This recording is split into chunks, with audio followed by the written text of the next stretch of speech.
Hello and welcome to the Bumpy Politics Podcast, the podcast where we discuss matters of national, international and local importance in a calm, reasoned and balanced way.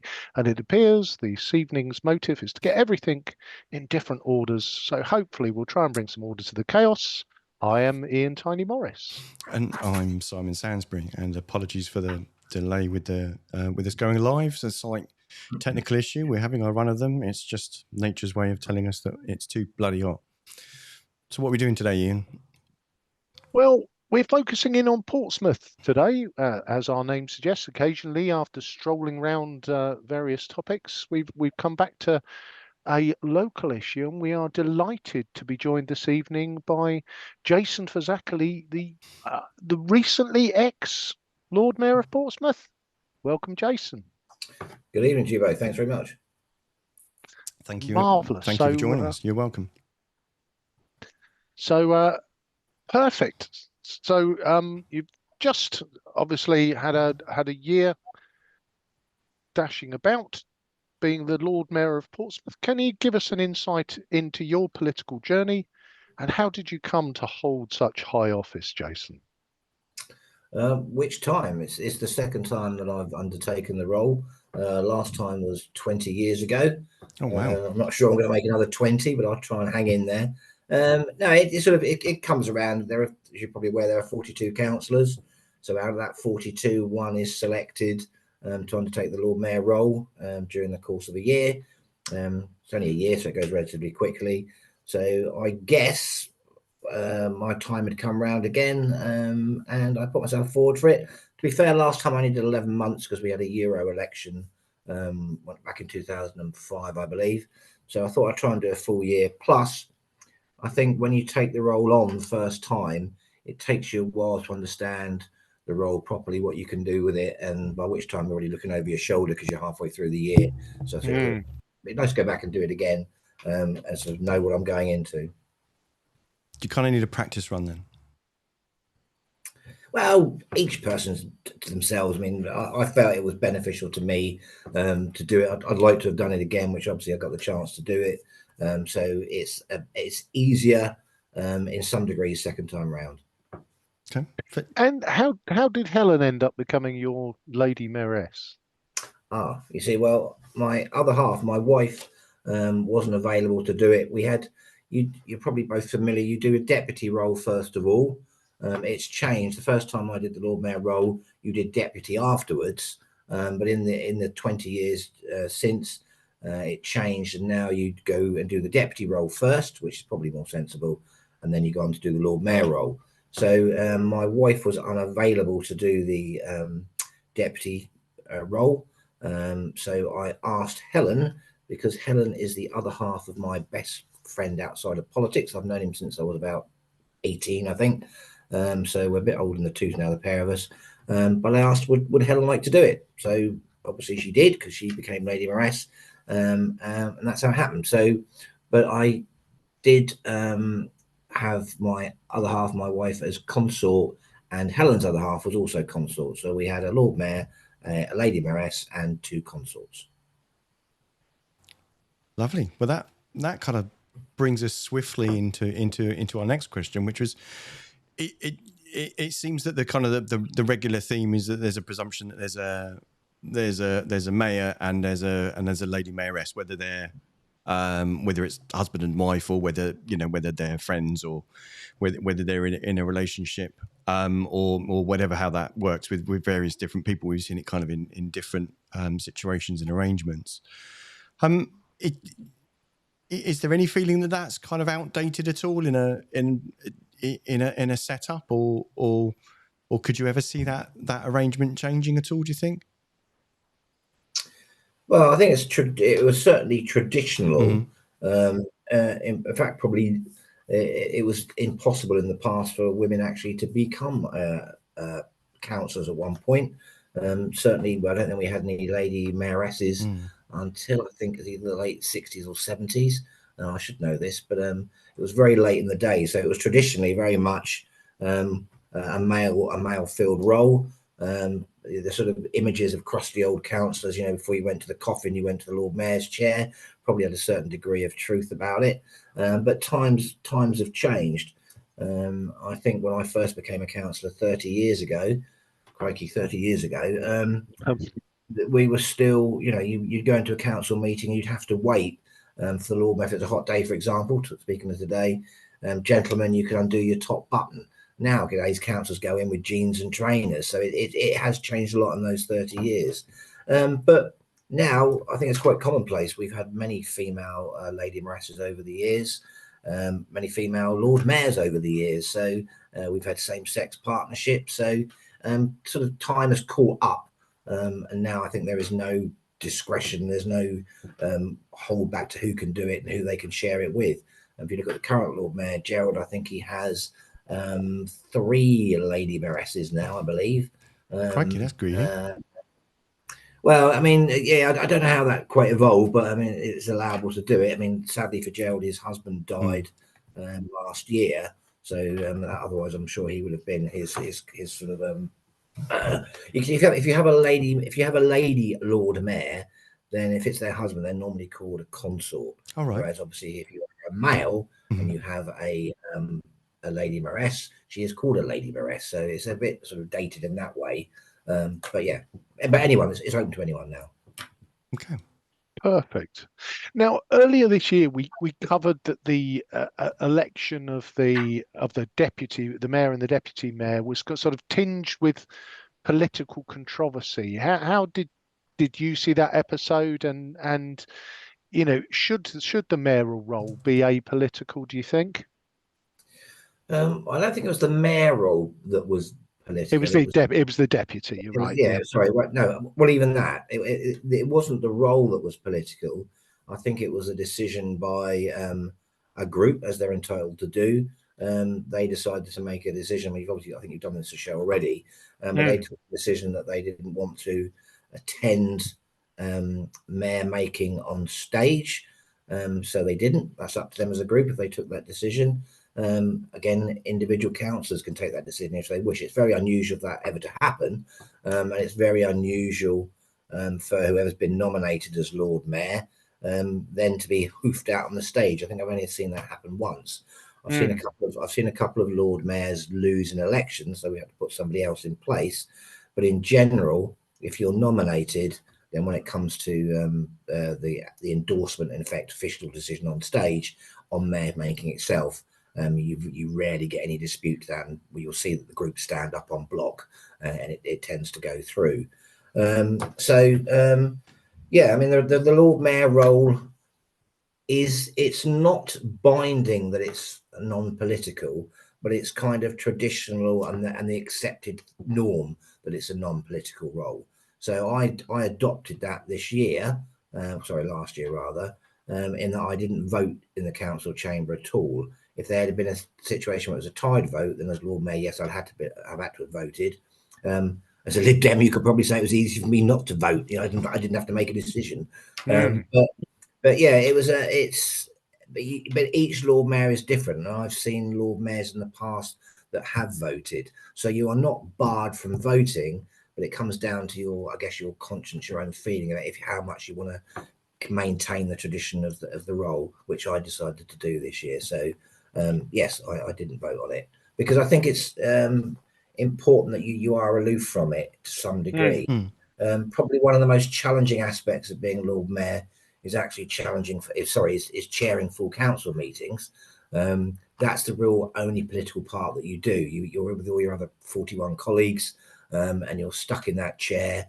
In fact, it's a bit of a bane, really, because obviously as a councillor, I had the ability of just, if you want to nip outside for a drink or make a phone call, whatever you want to do, you can go out. Lord Mayor stuck in the chair until you can have an official break. So what a lot of the public won't see is you'll get people waving to you as they nip out, knowing that you're still stuck up there in the chair. But that's cruel. Yeah, so it's politics. People do that, you know. Well, they do it in a light-hearted way, sure. I think sometimes. But yeah, you bite your lip, thinking, "Gosh, you know, I wish I could nip outside." But there you are. I guess just coming back to the appointment of the mayor, with the exception of Frank Jonas, the last probably 5 or 6 mayors have all been kind of from the Lib Dem Labour stable. It looks like, if you go back through the history, that the parties kind of used to share it around a bit more. Do you think those days have passed, or do you think we're just in a slightly odd run at the moment? I think it boils down to basically what first of all, who wants to go for it.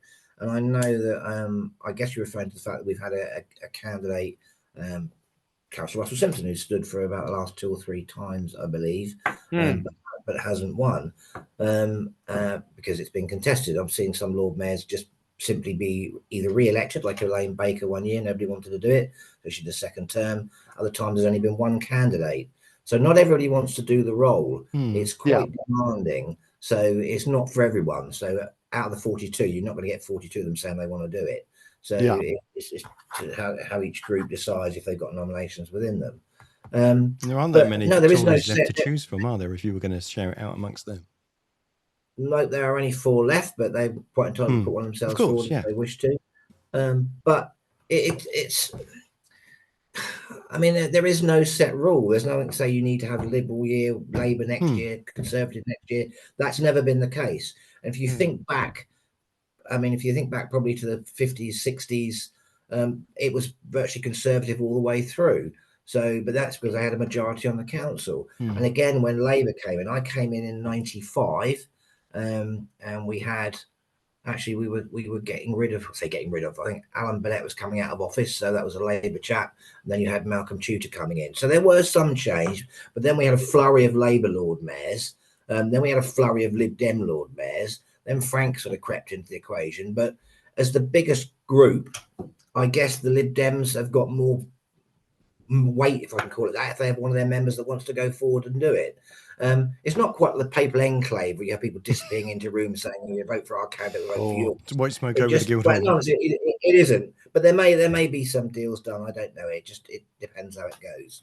I think when I stood, it was only against Russell, I believe, and you know, but no ill feeling towards Russell, but I was fortunate enough to win that year. So I guess that's ruined it for us, to be honest. So Simon and I are ideas to make to make our version of conclave related to the election of the Portsmouth mayor. I guess what you're saying is we need to shelve that because there probably isn't the intrigue to make a Hollywood blockbuster. I've never really known all the years that I've been there. I've never really. I mean, you tend to get more intrigues within the group to actually select their candidate than you do amongst when it comes to the formal vote within the chamber.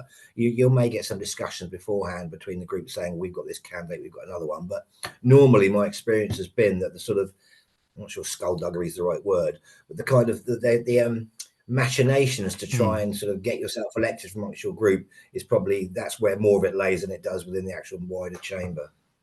Brilliant. Thank you, Jason. So looking back on your year in chains, the mayoral chains, what would you say you enjoyed the most about it, and what are the bits that you could possibly have lived without? I think that probably the main appeal of the job is the diversity of it, or the variety of it, basically, because it sounds cliche to say, but every day really is different. There's such a wide range of things that you do as Lord Mayor. It can be from the sort of cliche going along and opening something, cutting a ribbon. You could get a citizenship ceremony. You could meet a ship's captain. You could meet an ambassador. You can go out to meet businesses. You can bring tour groups into the parlour. It really, it's constantly changing. And that's what I think, that certainly gave me the impetus to keep going over the year for it, because it can be quite tiring as well. You get, it's not every day. You do get some days off. But I mean, I think the most engagements I had in a day was 8. So you can get a lot of things that kick in. Sometimes you might just get one, but it might be 4 hours. Literally, as I say, every day is different, and you meet so many different individuals, organisations. You have the opportunity to do things that you wouldn't be able to do if you weren't Lord Mayor. So yeah, that's the appeal to it. I'm not trying to say it's a greedy thing where you hog everything, but it's just you get the opportunity to share things that you wouldn't normally do, and it brings you into contact with a wide range of people, and you do meet some people that you sort of stay friends with afterwards. You do make, well, again, we're all individual, we're all different, but I certainly have kept in contact with some groups. I've joined some things as a result of being Lord Mayor. So yeah, it continues. A year goes really quickly.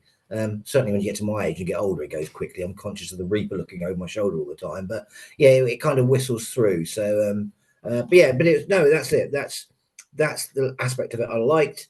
And also I think our link with the military, because obviously Portsmouth recognised as home of the Royal Navy. There's also an army connection to it as well. My background is military to some degree, so I liked that aspect of it. Particularly get involved with both sets of forces, not so much with the RAF, no disrespect to them, but primarily with the Navy and the Army. So yeah, it's that part of it's really good. I thought anyway. But you did prepare to get knackered, if I'm allowed to say that online. No, you can. It can be tiring. We've If you're younger, even when I did this 20 years ago, I can still remember it being tiring. Obviously, I'm 20 years older now. But you know, how were you Lord Mayor when you were 15, Jason? That's you sweet talker. No, gosh, I'm 60 odd now. So I was Lord Mayor at 40. So then I'm 60, 61 now. So yes, whoosh. gone in a moment. And are there any bits that you could have kind of lived without? Yeah, I think I can get away with saying this because I don't think the French are going to be tuning in. And if they are, I do apologise. Yeah, we had anyone else that's listening, I've already told this story to. I do apologise. I probably bored you rigid with it already. Not everything about being a Lord and a Lady Mayoress is glorious and groovy. There are times when I would say about 95%, 96% of the things that you do are enjoyable or at least satisfactory. There's about 4 or 5% where you're biting your lip thinking, get me the hell out of here. Okay. And I think one occasion that sticks in the mind is we did the D-Day event in Portsmouth last year, Helen and I, and we went across. In fact, Kev, our consort, came across with us as well. Immediately after D-Day 80 in Portsmouth, which was a marvellous event, we went across to France to Caen in the evening. We were up at 5 in the morning on the D-Day in the UK here. We got no sleep at all until we arrived in France the next morning, which was 7 o'clock. So we'd been up for about 26 hours. The boat was packed full of veterans, bagpipe bands, discos and things, so no chance of sleep at all. We arrive in France and we'd had an itinerary given to us in advance. We arrive at the hotel and that's when it all kind of went to it went downhill, if I can call it that. They changed our itinerary, and we were going. In the event that Rishi Sunak went home early from, got so much criticism. Well, there was a British event in the morning that we were supposed to be going to at the British Cemetery. That was cancelled for us because the French, in their words, wanted to beat the rush to Omaha, where the main French commemoration was in the afternoon that we were also going to. So they cancelled us going to the British event. Kev, the consort, went on his own, and Helen and I went off to Omaha. So we got to the hotel. We had, as soon as we walked through the door, change of plan. You need to be ready in 35 minutes. So literally, you have to dash up, get changed, on with the chains and such like. And they took us off to. I hope your listeners are tolerant here. This is a bit of a story. So you go for it. Don't worry. No, go with it.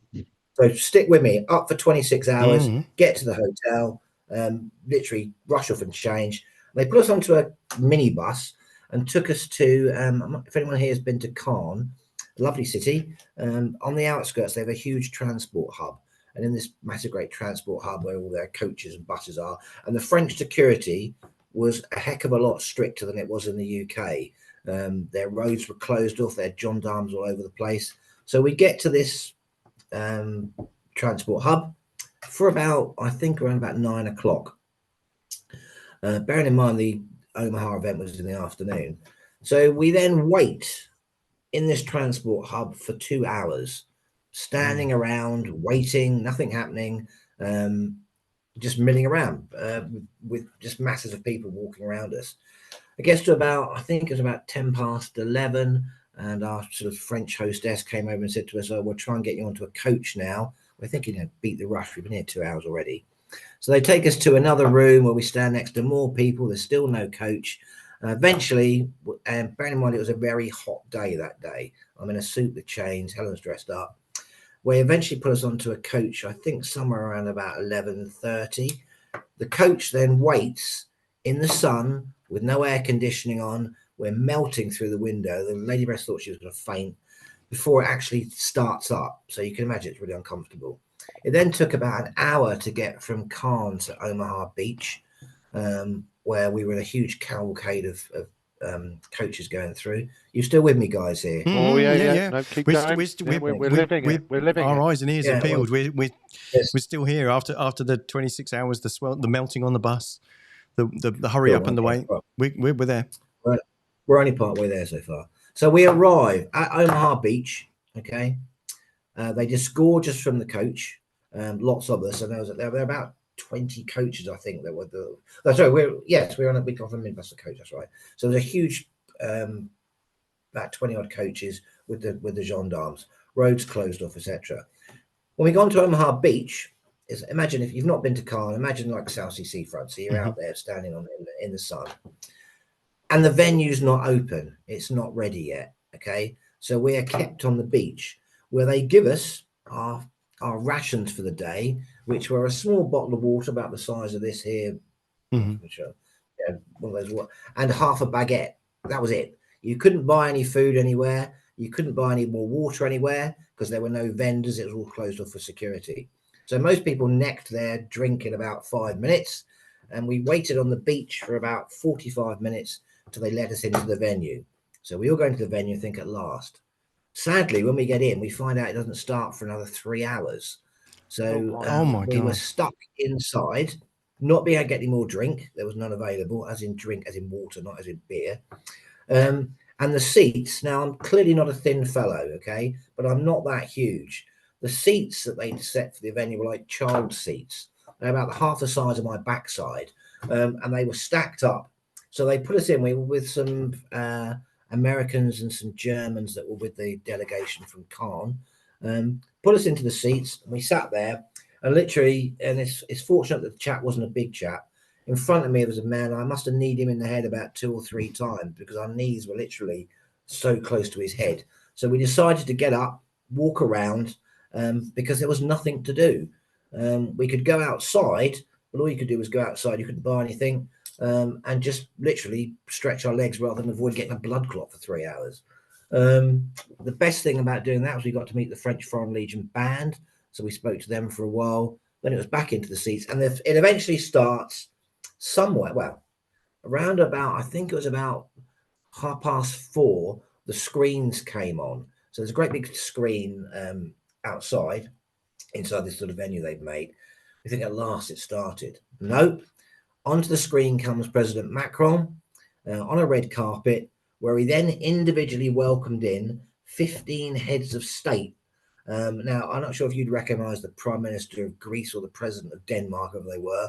The only people I recognized were Grant Shapps, Prince William, Zelensky, and Joe Biden. The rest all went over my... and Trudeau. So we had to wait for them to come in, which took about nearly another hour for them to sort of come in, go in and meet him. So eventually it starts. It was a fine commemoration event. I'd say the British one was slightly better, but it was good. And it finished. So we had on our itinerary dinner, with the Mayor of Cairn at 7:30, by which time it was about 6:15. So we're thinking, well, it took almost an hour to get here, so we're leaving it a bit fine. We go out, and they wouldn't let us out of the venue until all the heads of state had cleared for security. So by which point people were starting to faint because no one had any water and they hadn't dispensed any. You had some members that, I speak a little bit of French, but I'm not fluent. But some of the French people that were inside were arguing with the French security guards. It became very fractious. Eventually, they let us out about 45 minutes later. We go back onto the seafront, and there are no coaches. So, it was, by this time it was gone 7. So the dinner was out the window. But yeah, so we had to wait for the coaches to turn up. By which time they had to bring out water amongst the crowd because people were literally fainting. No more food, by the way. I'm not sure I could survive that. But yeah, we eventually got back to the hotel at 25 to 11. So we were on the road for about 14 plus hours for an event that lasted about an hour at the most. Oh, Wow. Got into the hotel. We were obviously, absolutely exhausted. They offered to get us, I think, McDonald's pizza or something or other, but we were so tired we went to bed. Next morning we get up. It was supposed to be a free morning. I'm almost finished, guys. Honestly, no, we're longest still here. podcast I've ever had. We've not done an exit. We're just sitting here in silence. Listen, we've got a couple of comments that I'll share in a second once you get to the end of it. But it's no, carry on. I'm on the last day because we're only there for 2 days. Right. So in the morning, we were originally given a free basic free time. So thought, we can go and I'll show them some of Caen because I've been there before. Helen and Kevin hadn't been to Caen before. That changed. They said, actually, we've now got, we're going to take you to our museum, the Museum of Peace. If anyone's seen it, or if you've not seen it, it's a really great museum. Mm-hmm. It's about 4 times the size of the D-Day Museum, if not bigger. Mm-hmm. Really interesting. I had been there before, but I was happy to go back again. Yeah. Especially as Kevin and Helen hadn't seen it. So they take us back there, and we're with a what's her name? We have a sort of chaperone with us, who's one of the French deputy mayors. They've got lots and lots of deputy mayors, and we should have realised really, but I think we were still sort of like not jet lagged, but we were still knackered from the day before. So we get to the museum, and they say that there's another lunch, the rearranged lunch with the Mayor of Caen that never happened the night before, is going to be at 12 o'clock in the museum in a room somewhere. Okay. Bearing in mind, we were going back to the ferry at 1:15. So that was going to be tight anyway. What we should have picked up was... I've never known a French lunch last less than an hour and a half. Yeah, so neither I have think you're in neither trouble have at this point. Well, we're also in trouble, and we should have realised when they said the driver will be back to pick you up at 11:30. Oh. I think that went over our tired heads, because why would the driver be coming to pick us back to take us to a venue that we're already at? Anyway, we missed it. So at 11:30, we go outside the museum and we wait. 11:45, 12 o'clock, no one's turned up. So we go back inside the museum. We can't find the Mayor of Caen. We can't find anybody. So we're standing in this lobby, which is very, very busy of people coming in because it's open to the public. 12:10, then the Germans turned up. This was the German delegates that were with us. And we're all just standing in the lobby till 12:30, when the French chaperone lady turns up and says, I'll take you to dinner now. I think we've only got half an hour. So she takes us into a room in the back of the museum. No sign of the Mayor of Caen.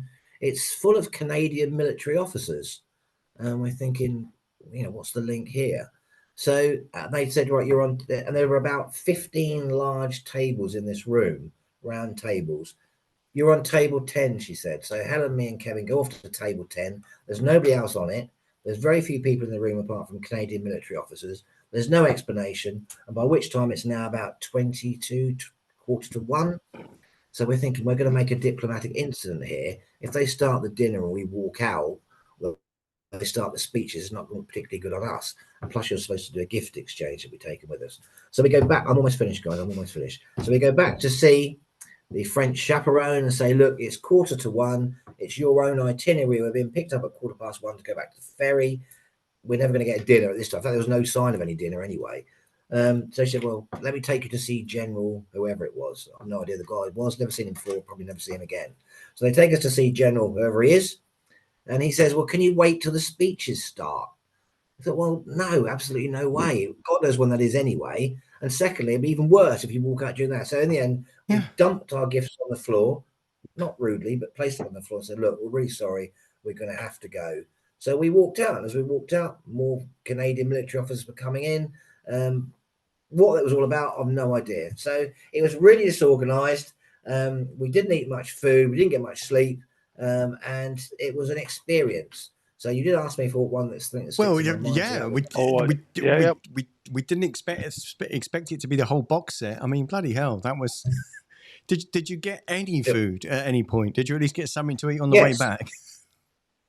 We got the food that we got was breakfast on the second morning. So and that was it. Yeah, we got some food on the boat, I think. I mean, I'm not going to starve to death, clearly looking at me, but it was just the fact that we were so dehydrated on the main day itself. Well, so are you saying that the short answer of that is that Rishi Sunak had the right idea?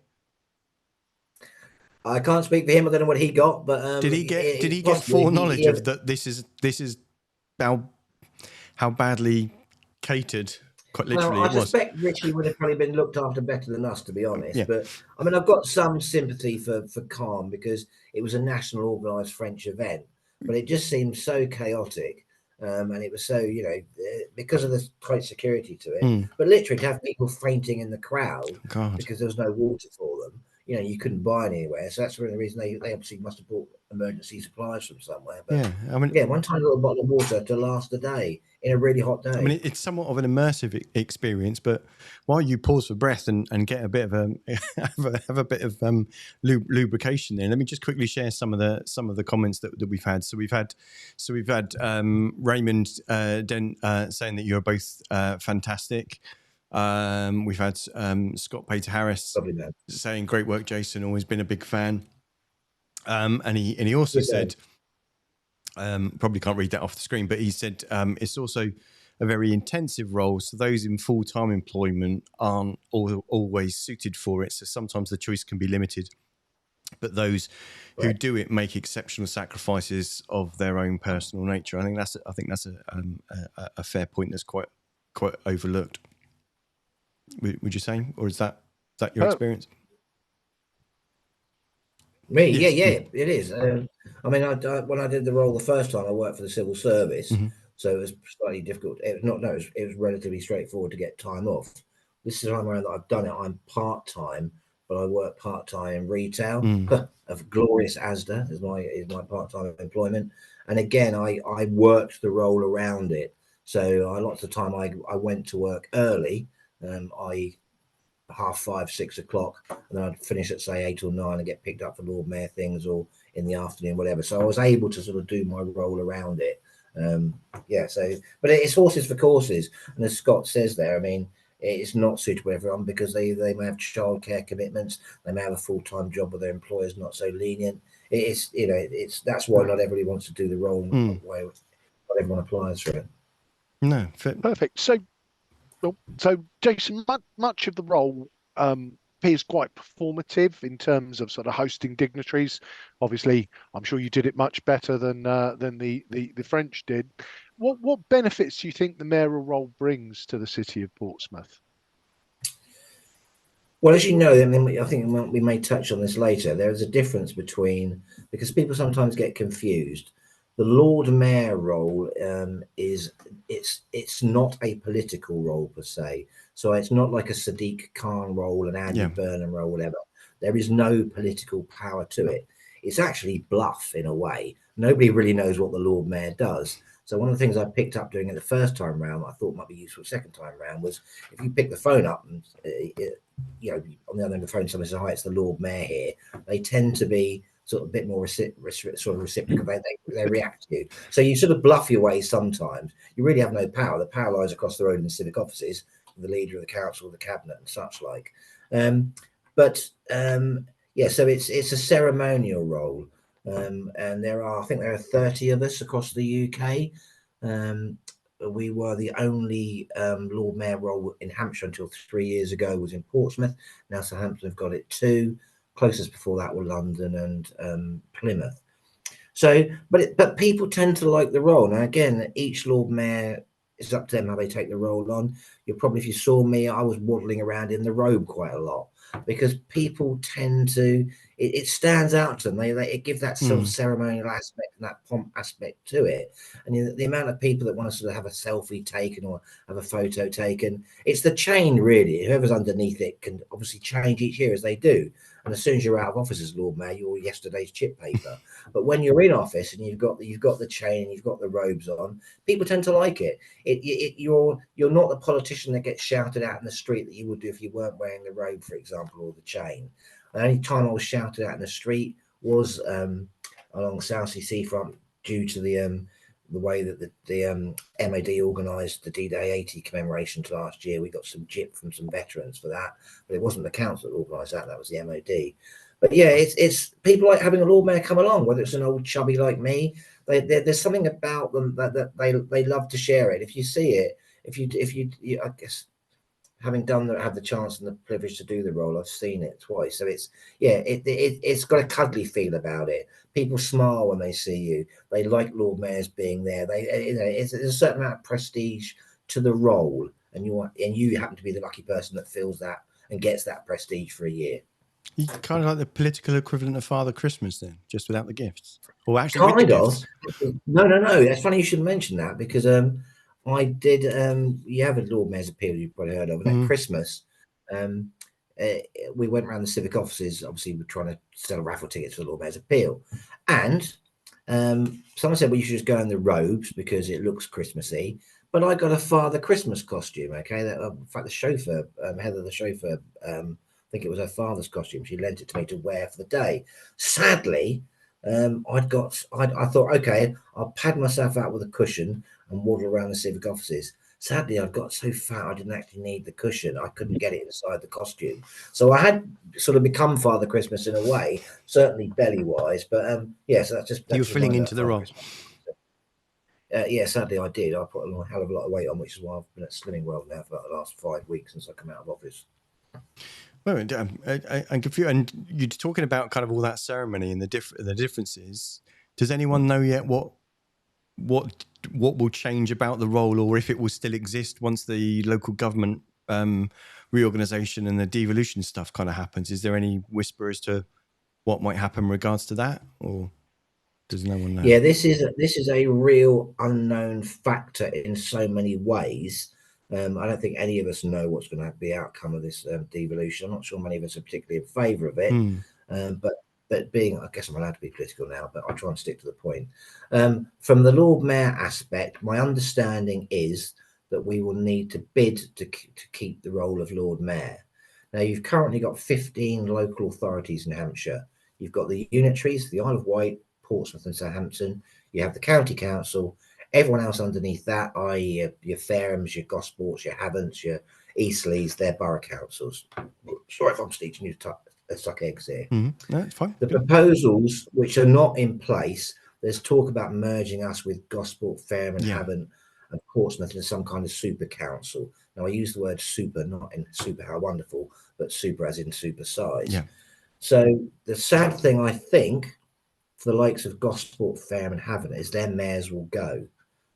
Now, if I was living there, I wouldn't be particularly happy with that, because they've had that role uniquely, because they're geographical areas, they're local authorities at the moment, they're right. They'll lose their mayors. Now, I don't know how it stands, though, when we've had a Lord Mayor of Portsmouth, and that was given to us back in 1927 by the King at the time, how we would suddenly, if we're now merged together with 3 other geographical areas, how a Lord Mayor of Portsmouth, would that then become a Lord Mayor of Fareham, Havant and Gosport, or whatever the new authorities called?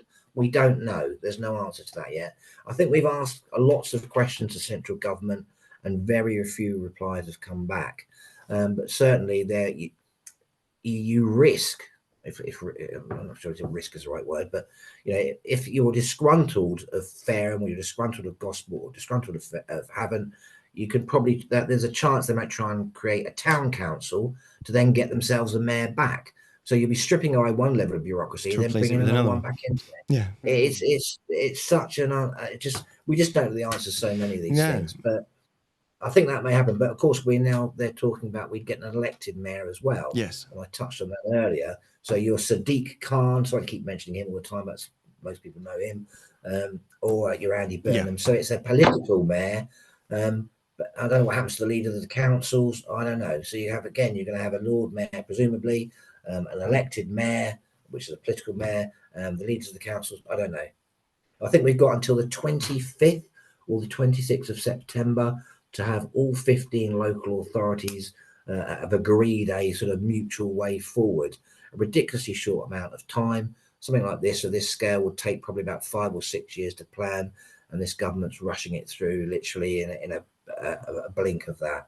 I'm not sure if it's going to happen, but I don't agree with it. I'll come out with it. I don't agree with it. Other people can speak for themselves. I think we're happy as we are, but such is life. Yeah, it does seem has all the markings of trying to put a jigsaw together with your hands tied behind your back and a blindfold on. and not having had sight of the picture that you're trying to make. But no, thanks for that. Is it next one yours or mine, Ian? I've lost track. It's mine. It's mine. No, it's all. We've been all over the place today. It's like trying to put a jelly in a sock, but we will battle. We will battle on. So yeah, I guess. I mean, I was. I don't know whether I'm feeling particularly creative today, Jason. You brought it out of me. I was thinking mayor wars there, where Portsmouth, Gosport, Fareham could put forward their own contender to battle to see who Like wins in a the prize. wrestling match. Who knows, mate? Yeah, that kind of thing. I was thinking of the French, of doing a bit of bilingual pun and having a mare. Indeed.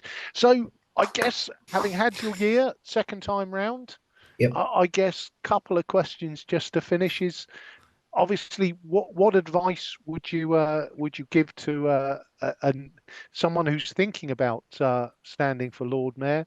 And then the second part of my question is do you fancy going around again? What advice would I give, first of all? Yeah.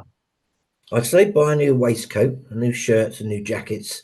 No, I mean, again, I put on a heck of a lot of weight, as I keep mentioning. Then one of the things I should have said about the drawback of being Lord Mayor, and it sounds perhaps ungrateful to say it, but literally there is too much food.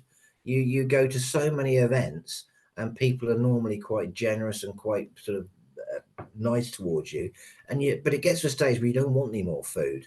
If you go to a buffet, you can kind of moderate that yourself. But a lot of the times you're taken to places and you're given dinners, and you can't sit down there and push the dinner away. So I'm not trying to give this as an excuse. Okay, I could have been a bit more health conscious, but the food, there's too much, food, drink, it just piles up on you. So if anyone out there that's struggling for food, I do apologize. I'm not trying to sound like horrible over this, but it's that's one of the drawbacks of the role. You get stuffed. Be prepared for not much time off. Be prepared to get tired. As I said earlier, I'm no spring chicken anymore. But even 20 years ago, it's quite grueling. As in, no one wants to see a grumpy Lord Mayor. So you've got to put the smile on. You've got to be nice. Sometimes you'll go to somewhere where you know very little about it. So you try to do a little bit of research somewhere, show an interest in what they're doing. And speeches, the Lord Mayor's office will write speeches for you if you want, but I found, no disrespect to the girls in the office because they do a good job, but sometimes you've got to gauge when you're there and sort of sometimes put a bit more oomph into a speech or make it a bit more humorous or a bit more, so you kind of adapt to it. So be on your feet for that.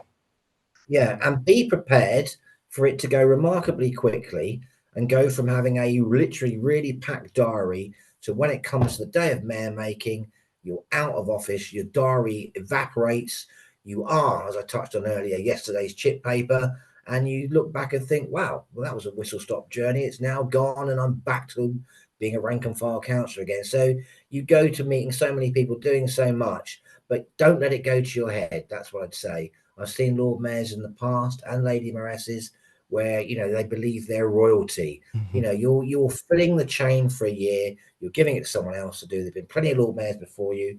Hopefully there'll be plenty of Lord Mayors afterwards. So, just enjoy the role while you're there. And each person brings to it their own particular character and abilities and such like, but don't get too attached to it because literally, you're going to be gone and you're going to have to adjust to that quickly. So, it's literally all snap overnight. So, and you get about halfway through the year and you become quite conscious of that because you get to detect a feel, they're looking over your shoulder. As an analogy, I should say it's a conveyor belt of Lord Mayors because literally you're zooming through, the office staff stay there, but they see one after another. And literally gets around about November time, you're halfway through your year and you're already conscious they're getting ready for the next one. So you do sort of feel like they're coming in, they're meeting the new one. You think, oh, I'm out there already. So yeah, so don't get too attached to it. So am I right, Jason, that you didn't practice your regal wave from the back of the mayoral car at all? You kept that in check, did you? I believe I did. Yes, I had a couple of things shouted at us from the back of the car. I tried to push the mayoral car once, but they got stuck in the mud in Southsea Common. I mentioned that at mayor making, with the Lady Mayoress and the chauffeur still inside it. I was in my robes trying to push it, which obviously didn't work. But yeah, you get people trying to photograph you as they go past, or they sort of wave at you and such like. So unfortunately, our flag's broken on the front. You can't put the little flag on like an ambassador's car would do. So Oh, some of the other mayors have got the little flags. That Pompey's one's, I'm afraid, a bit of a letdown. It's wilted, so to speak. no worries. And would you give it a go again? Gosh, well, I said if it follows the same pattern, I'm not sure I'm going to still be here in 20 years' time. Would I do it again? Probably for a hat trick, for a third time. You don't want to get too greedy, because Yeah. it's nice to let other people share it. One of the things I think a dilemma about the role is whether there's probably some justification to make it a 2-year term, because you start to make connections and links with people, particularly with business community, with military, wherever, and then in a year it's gone. They've got to adjust to somebody else. But at the same time, if you did have a 2-year term, it's really tiring for 2 years. Plus, you're kind of hogging it, you're not giving someone else a chance to do it. So there's pros and cons to it. But as it's a year at a time. Would I do it for one more time? Yeah, just to say I've done a hat trick, but I'm not burning to do it again. But if the opportunity come up, I wouldn't say no. But I'm not sure I'll be able to do it at the age of 80 odd. So I think it was Fred Charlton. I think was our oldest Lord Mayor, if I recall, in living memory anyway. And I think Fred was about 80-ish. But yeah, anyway, well, let's see what happens. Shall we see what happens? I've got to win an election next year to stay on, so we'll see what happens. Well, and indeed, as you know, Jason, we keep a very close eye on the political landscape, and obviously next year is 26, 27, 28 local government reorganisation means we're not planning too far ahead in terms of what happens I next. don't So think the government are, no, no, but well, no, to be fair, right, it's we'll just all run around chaotically and see what happens. screaming. So exactly. No, well, thank you ever so much for your time, Jason. It's been much appreciated, and yeah, we went on that journey with you through the kind of the sweltering heat of Cannes. So yeah, hopefully some good memory. Yeah, The Star some Trek good fans memories amongst you in. will be understanding what I'm saying there. Stop it, you geek. Sorry. Oh, dear God. Right. So, on that bombshell, you've been listening to the Pompey Politics podcast. I've been Ian Tiny Morris. And our guest this evening has been former Lord Mayor of Portsmouth, Cllr Jason Fazackerley. Thank you, Jason. Thank you very much, and thank you guys for the invite as always. And at least someone talks to me. I don't get many people talking to me these days, so thank you for bringing me on. Oh, well, it almost takes me back a month or so ago. Bless you. Well, thank you, and hopefully it wasn't too traumatic going back through the tales of France. I've been Simon Sansbury. Do join us next week at 6:27 when we'll be talking all matters environmental, when we've got some local environmental campaigners come to talk to us about the quality of Portsmouth air or the lack of it. But if you want to make sure that you hear what's going on with the Pompey Politics podcast, please do remember to give us a like, follow, subscribe, comment, or sign up to our newsletter. If you can find that on our website, pppodcast.uk. But we'll see you next week, and thanks very much, and we'll see you then.